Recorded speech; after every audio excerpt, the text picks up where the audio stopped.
Good day, Kabarangay. Welcome to Vox Sofia, and to my fellow stroke warrior, I would like to share with you today. While I was reading, I came across with this line. Kasi nga for for the past days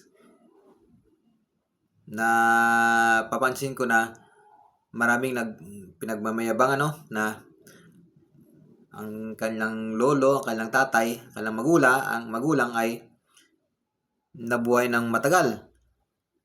80-year-old, 90-year-old, 100-year-old, 110-year-old. Ang haba, no? Tapos, pinagyayabang na, no?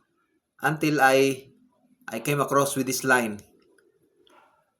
Hindi yan ang tunay na existential daw ng meaning ng buhay ng tao. Hindi it's not in,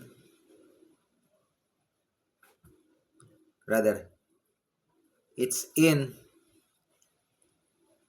how well you live that matters. It's how well you live that matters.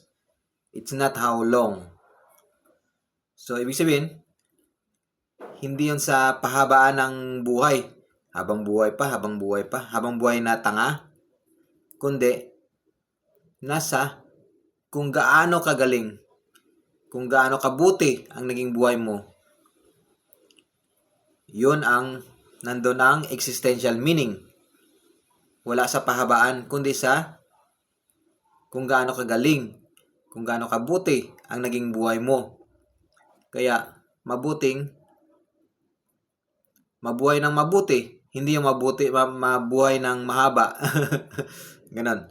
Mahabang buhay nga, pero puro kalupitan naman ginagawa mo sa kapwa.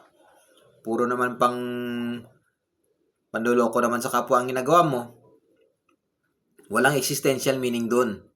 Ang existential meaning ng buhay ay nasa gaano mo kagaling ginagawa ang buhay mo. Nandun yun. Just a reminder. Yun lang po. Bye-bye.